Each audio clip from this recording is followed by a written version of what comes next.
graduated from high school when I was 16 years old, and I was on a governor's council for adolescent pregnancy prevention with Carolyn, and I was too afraid. I don't think we ever spoke, but I would stare at, I would, try to be kind of discreet, but also kind of in awe of the woman that I saw on TV every day, live and in person. Now. So, yeah, look at me now. The intro sounded really good, and, I forgot my clicker. Because I want to talk about how we all are a bundle of complexities and contradictions, right? So a little bit of an intro, that was a good intro, but to add a little bit more color to it, my background is in process engineering. I am also a pudgy black belt. I got my black belt in Taekwondo. I got that with my son. It took 8 years. I was telling my new friends that after Isaac got his black belt, he wouldn't tell anyone he was a black belt because he thought it wasn't cool because he did it with his mom. And that also super backfired. Racquetball enthusiast, social blunderer, so please have some grace, and an occasional chess champion, although that's been a long time. And the beginning of this talk, if you've heard me talk before, I have started a series, right? Because I'm kind of obsessed with this, around leveling up and what it takes to keep upping our game in business and in our lives as well. And I've been a student of change my whole life. I was really fascinated by trying to figure out what were the universal laws of success, what formula that if I could do that, then I could maybe also be successful. And I've listened to how we talk about change. And often what happens is things like this. The odds are not in our favor. And let's take a look at some of the odds. So this is for startups, right? Lots and lots of people pointed this out to me that were probably trying to protect me, and would have been, by the way, from starting a business. I said, Andrea, look, 10% fail within the first year, 70% fail within 5, and by the way, 90% fail in total. Your chances are super small that you're going to succeed. And also, this is extremely time-consuming and takes a lot from you. It's different from a job where you get paid while you do it. If you start a business, you risk a whole bunch, and then you risk potentially losing. Similarly, if we look at change, there's actually a similar arc across different types of change. So if we look at even our New Year's resolution, we have similar success. 23% fail within the first week. All right.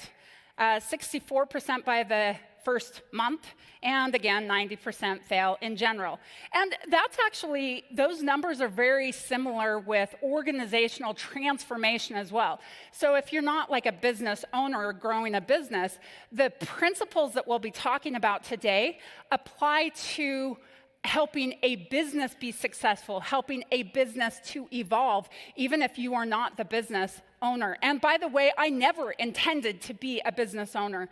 That represented the thing that I was the most afraid of, and I'll tell you why in a second. But first, let's talk about the black belt thing, right? So the truth is, there's not very much that's actually special about me. And so when you think about what 0.001, what that means is 9,990 people who start out in martial arts, or at least in Taekwondo, they quit before being a black belt. So what is so special about those 10 people? The truth is, not really is that much special about them, because it wasn't anything physical, or it wasn't, if I can do it, it really is true when people say, well, if I can do it, anyone can do it. Except for, here's the thing, when you embark on something that big, it comes with a cost. And And the question is, do we want to pay the cost that it will take to achieve the change that we've asked for? And I think that when we're talking about martial arts, if we're talking about these major changes, part of what we're seeing is that maybe someone wants an experience, or maybe once they realize what the cost is, that's not actually their goal. And you don't want to stay in something that is not really your goal. And if you discover that partway through, then change it, right? But you do want to discover what is your passion and what is your goal. And at that point, then the question is, how can you be successful, and what are the components that can help you to be successful in that? So the reason I bring this up, some of you may know this story. My dad taught me to play chess when I was about 6 years old, and I thought he was like a chess master. He had won a watch in like a real competition. I think it was actually like with the army group or whatever he was with, and he was good, and I didn't know anything, and of course I lost really badly. So when you think about that, what were my odds of winning? The key thing is that, especially at that time, it wasn't about winning. He was teaching me how to play. And the way that he did that was to talk me through all of the moves, to help me learn, hey, if you do this, then what are your options, right? And then he would say, well, I'm glad you did that, because now I'm going to do this, and here's why, right?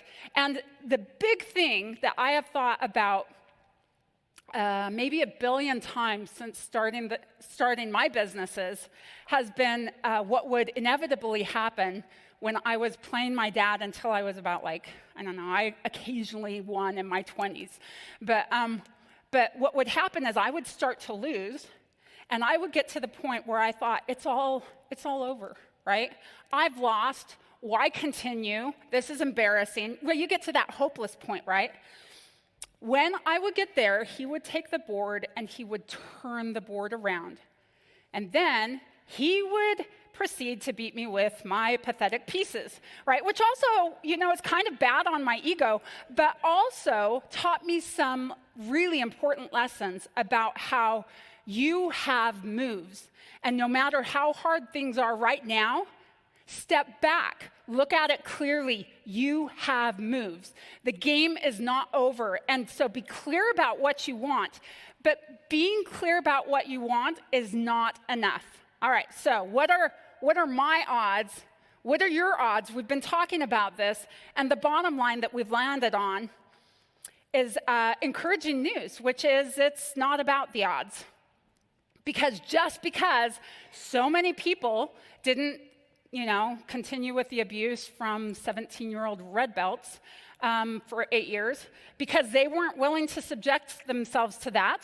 That doesn't mean that I have less of a chance. If that's what's important to me, then I can keep showing up, right, until I can earn the black belt. It wasn't about odds. It was about figuring out what was necessary to reach that goal. And the self-questioning around, is this really my goal? Is this really what I want? And is it worth the cost? It was an 8-year journey. I had to show up, but showing up wasn't enough. I knew my why.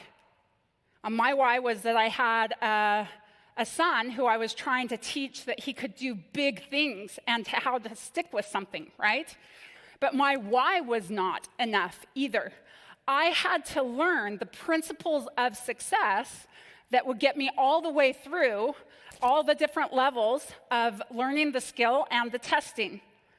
And one of the things that I've learned through my study is that, yes, there are universal laws of success, kind of like gravity or chemistry, where if you do certain things, then certain things happen.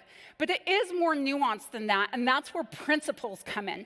Principles are how you apply the laws across different variations so that you can achieve the result that you want.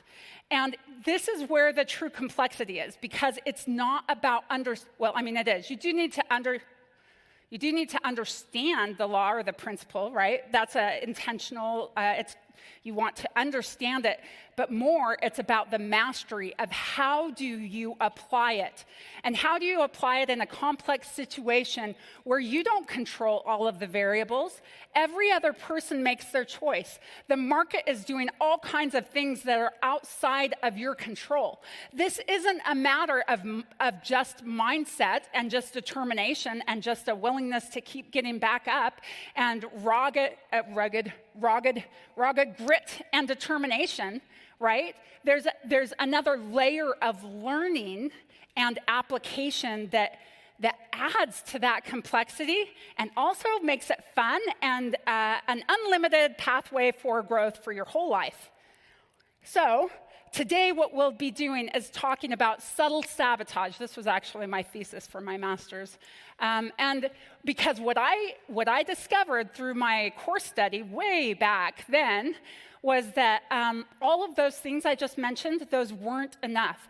I was seeing people, I did a phenomenological research study of a bunch of leaders that were implementing a change, and they were totally botching it, like right and left, and I thought it was intentional, and I had this time with them, and I thought I was going to uncover all of their bad intentions. You know what I uncovered?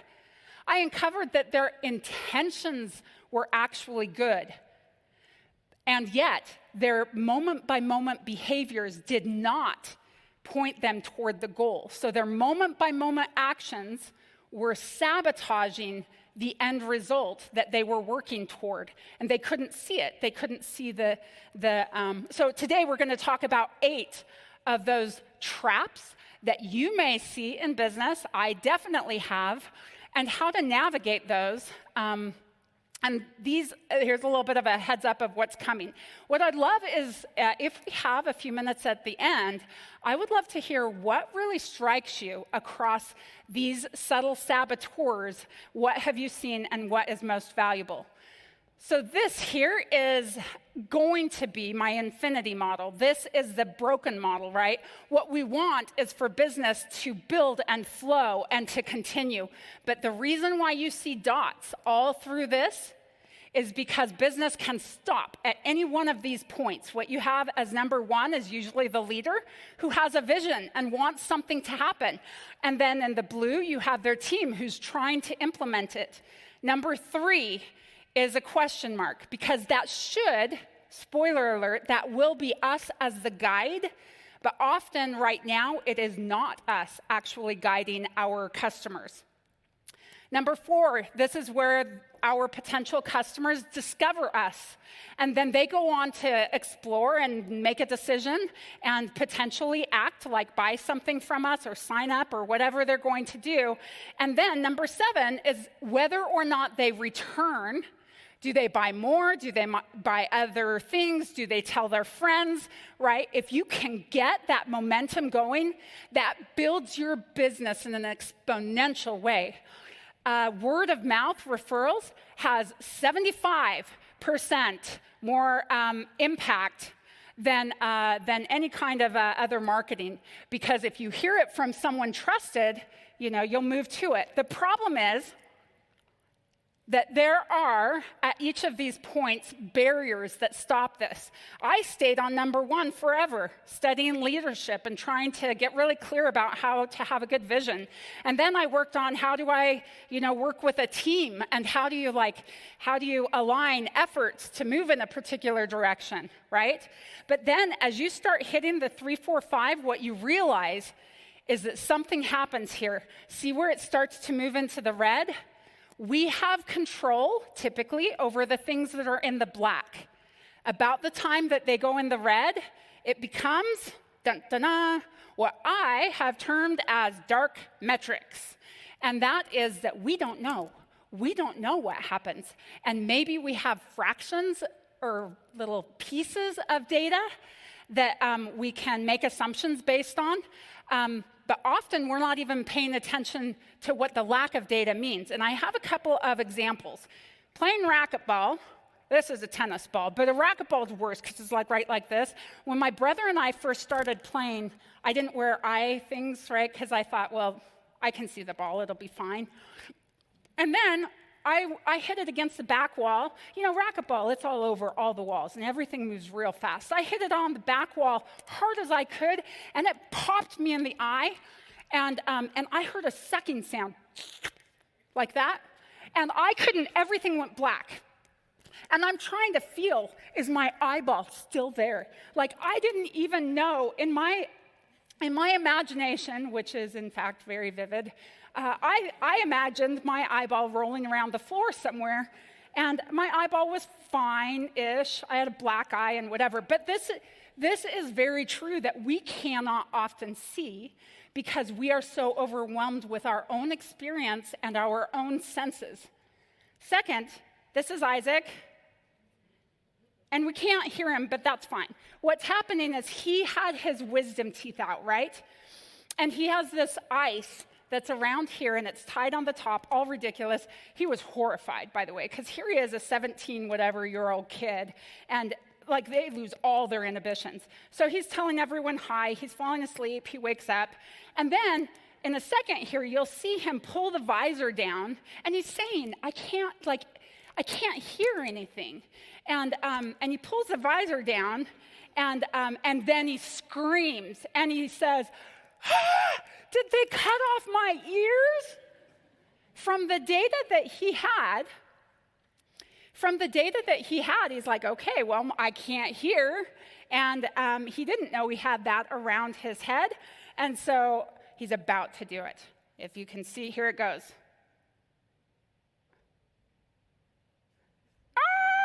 Then he says, did they cut off my ears? And he's like super alarmed about it. We can't trust our senses because, again, you know, we have a little bit of evidence here. It's like something must have happened. A few minutes later, he then looks at me and he's like, I can't see. And then he's like, they poked me in the eyes. And I'm like, they did not poke you in the eyes, right? In addition, sometimes in the absence of the full amount of data, we get biased data. So I love this. So some uninformed therapist says, dolphins, you know, they want to help people. We have a special bond. Do you know what dolphins like to do? Play. And they like to push people. And the thing is that you kind of have a 50-50 chance, maybe that if the dolphin pushes you towards shore, right? And we just don't hear from the ones that push people out to sea. So we've landed on the wrong conclusion here. It is not that dolphins want to help people. Sometimes they help people, right? At least maybe 50%, or depending on how much we dissect the data from the angles, you know? So beware the dolphins, and that we can think that something is helpful when it is not. This is very applicable to businesses right now because, as we'll be talking about in just a second, marketing is completely disrupted. And what is happening is that we're trying to go to where our customers are, where we can meet them. And where do we go? Amazon. We do SEO so that they show up in our search results, right? Or we jump onto whatever platform. If we're planning on meeting our existing customers there, you've just essentially handed them over to a dolphin and said, well, I hope you bring the person back to me, right? Because they just want to sell their advertising, and if it happens to land on our, back at our place, great, and if not, then we've lost them forever. And because we only see the ones that come to us, we don't have the data on the ones that we lose. All right. So that kind of gets to this point. We don't hear silence. We actually can. We just have to notice. We have to notice when something is quiet. We have to notice when there's a gap. And we have to check our assumptions about what that gap means. And that, again, I just have one kid. So there's Isaac. Apparently he got a hold of my phone. I actually had there was over 100 of those pictures on there. When did that happen? I don't know. Some point where I thought I was asleep or he was asleep. All right. This is not a bad word. It sounds like a bad word. Your customer is phygital. What does that mean? Do you know? It means that your customer is never alone. Their mobile device is always with them. They take that mobile device everywhere. The bathroom, the bedroom. They always have it on them. And by the way, on average, we're checking our phone over 200, 300 times a day. So whether we acknowledge it or not, all of our customers' relationships, all of their interactions with us are likely phygital, a combination of physical and digital. It's just that we may not see part of that interaction, right? Dolphins, do we know that it's there? All right, so one of the challenges we have, excuse me for a minute. It's a very dry room. I don't know if you heard me cough yesterday, that was fun. Had this reaction. For like 20 years, I'm not sick. Okay. So what happens is that it's constant switch tasking.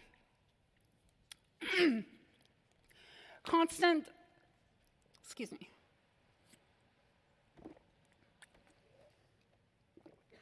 All right. Constant switch tasking. So at this point, we are more impulsive and impatient than ever. This has actually changed us. Because of the switch tasking, our brain's attention span has reduced. And, oh, thank you. Aw, isn't she awesome? Thank you. Get rid of this thing. All right. Our attention span has now reduced to less than 8 seconds. A goldfish has a longer attention span than we have. This now makes attention the most valuable currency. And this is what businesses, especially marketing and advertising, are capitalizing on.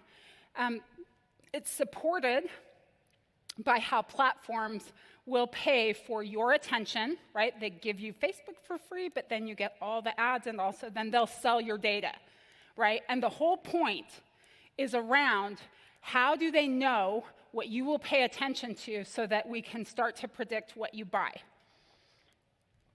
So at this point, most businesses are in a really weird spot where what we used to use for marketing has now become our competition.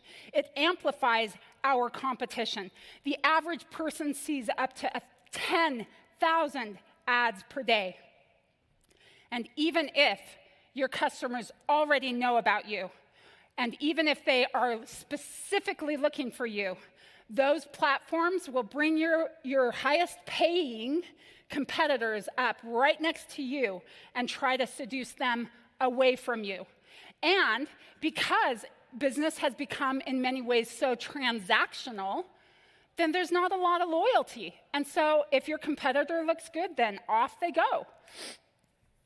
So new businesses, or rather the marketing and advertising at this point is designed to place a wedge between businesses and their customers so that customers' loyalty is to Amazon rather than to the company that they purchase a product from. Also, distractions have become your competition because remember that phygital thing? Guess what? They might be thinking about you 1 second, and then the next second, what are they doing? They're watching little cat videos, and bummer, but this isn't going to play for us, but otherwise you could also watch, a cat video or something like these things. All these are served up so fast, and we're switch tasking between them that whatever attention you paid for, right, or that you might have had for a second, it is now gone. In the moments we do have, we often try to do what I think about in terms of like kindergarten orientation, right? Hey, while I have you here, let me tell you the answers to all the tests from now through 12th grade, and then at least my job is done and my conscience is clear. Do you know that our memories, so if we bombard our customer with all this information in the moment we have them, like if it's not relevant right now, they're not going to remember it. And even if it is relevant right now, guess what happens? For patients who visit a provider, as soon as they leave the provider's office, guess what? 60 to 80% of what that provider said is gone. And what they think they remember, 50% of that is wrong. So us relying on our clients' understanding of us and why we're special and why they should choose us or why they should stay with us, we cannot rely on that.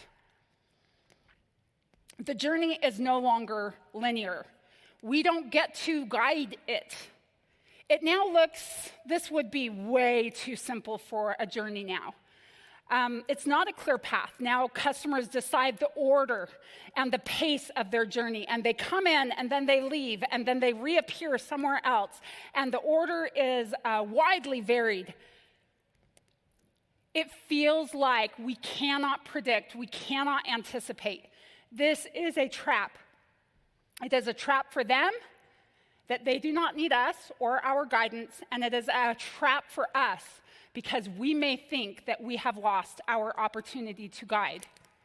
Because this much we do know, if we do not meet them at their touch point within 8 seconds and make it easier to connect with us than it is to ask Siri or Google or ChatGPT or whatever other option we might have, YouTube, then that potential customer will leave with their money.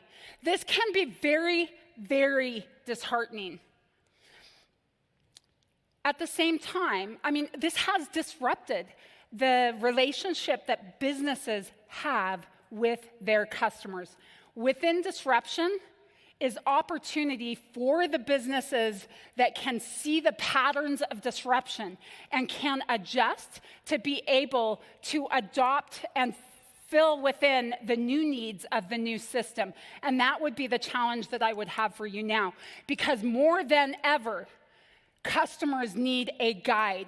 Think about this. Who do we trust? We are bombarded with information that we cannot trust from sources we don't even know anymore. If you had access to an expert that could be there when you needed them to be there and could help you navigate toward your goals, and you didn't have to worry about whether they were manipulating you toward them, wouldn't that be helpful for navigating all of this overwhelm of information? Because the problem now is not accessibility. It's not availability. The information is out there. The problem now is overwhelm. The problem now is discernment. Who do you believe? The problem is noise. Do you give, this is an old thing, but we used to spend more time thinking about which toaster to get than which career, right?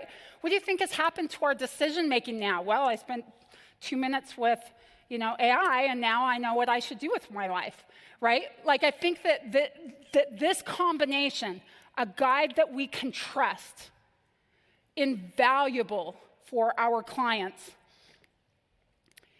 Now, I do want to share some warnings. It is important who we choose as our guide. And it's also important who our customers choose as their guide. When I first started tech business, right, I was like, wow, I'm trying to build $1 billion business, and I don't know what I'm doing. Imposter syndrome, it's not a fake thing. It was very real. I was completely inadequate. I needed help. I surrounded myself with experts who did their best to help me and almost killed my business. Some of them really did help. Aaron, if you're in here still, you really helped me. But many of them actually distracted me from something that now I know would have worked for something that worked for them. And the reason why I have this up here is because there was a point in my training where like the master instructor, the one with all the degrees on his belt, he was doing something else, and he had the new 1 and 2 stripe black belts teaching us, and they were trying to impress us, right? So one day I get to class, and it's like, we're going to learn the flying guillotine.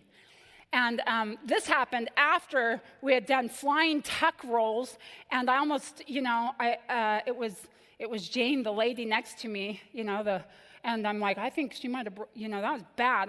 For a moment, I wondered, is she okay?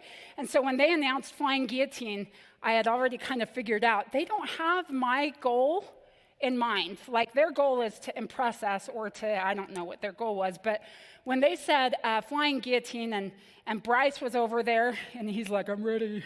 And I'm like, I just said, nope, no. Does not align, right? And luckily, I didn't have to do that to get my black belt. Otherwise, I would have been in one of that, 9,990. Failure to anticipate. We're not going to see this video either, but racquetball. You have these 4 walls. That ball moves so fast. I play with old ladies. When I say old ladies, I mean old ladies, 80, 90. Some of them are young ladies, like the 70, 60, and then we get into, they just think I'm a teenager. And here's the thing, like we play 4 of us in a court, and they barely move. Some of them can't move. It's like, I just had surgery. I'm just going to stand here and hit kill shots, right? And I'm all over the court, and the reason why, or I was, now I'm getting better. But the reason why I was all over the court is because I couldn't figure out where the ball was going to be, and I was chasing the ball. These ladies did not have to chase the ball because they could say, oh, just went this way, it's going to go whatever, and it's going to land over here. They'd take one step, kill shot, right? And then I would go running and miss it. But the key there is that business is moving very quickly. Step back, look at the overall trends, look at the trajectory, anticipate what does your customer need and when, and then be there at that moment. This really is important to say, find the leverage points. All moments are not equal. And by the way, the moment that is most important to you, which is when do they buy, that's not the most important moment to them. The moment that they care about is probably in the decision, and it's probably in the experience afterward, right? And where are you in those moments? So if you can be there in the moments that matter to them, that has a disproportional relationship. And one of our clients, with healthcare, some of this is looking like, where's the gaps? Where's the quiet? Did you know in a typical hospital that there is 180,000 hours of time that patients spend in a year in waiting rooms with their attention on whatever magazines are there? Look at the opportunity. While the hospital is probably, spending millions on marketing and missing the point that they have 300,000 people in waiting rooms for this amount of time, and they're missing that opportunity. That is leverage. It's important time for the patient who wants to know more in that moment. Whoops, wrong direction. This is an example. Now, we had one of our programmers said, I wouldn't want to know any of this information. And I said, okay, imagine that your wife had a high-risk pregnancy and you were in the waiting room. Would you want to know it then? And he's like, yeah, you do want to know it then. You want to know at that point what are the qualifications of your provider? What is this going to be like? Also, some human things, right? Well, it's kind of nice. If we know, hey, we both like racquetball, then we have something to talk about. We establish rapport really quickly because while all those things may not seem important, guess what? 80 to 95% of first-time patients never come back. The marketing worked. They're here. Why don't they come back? For established patients, 40% of them will not come back after this visit.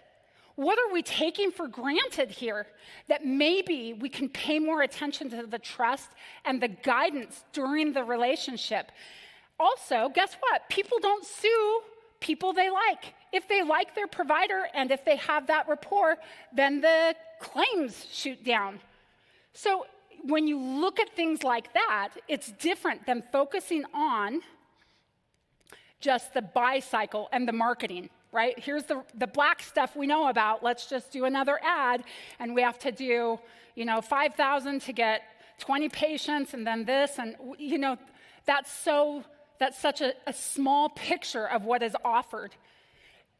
I believe I have had several mentors tell me, there's no feelings in business, Andrea. Business is not personal. And I get what they're trying to say, but the truth is that the best businesses are personal. There is a connection. There is a feeling that the customer or patient, the audience, is being taken care of. It requires more from us. This question about being a guide in the story, we're all the hero in our own story, right? The question is, are you willing to be a guide? Because if you're not going to be a guide for your customer, you don't belong in their story. Like, that's so horrible, right? But other than that, you're just like a one night, I'm not going to give any examples, but it's just like a transaction. It's not going to stick and it doesn't really matter, right?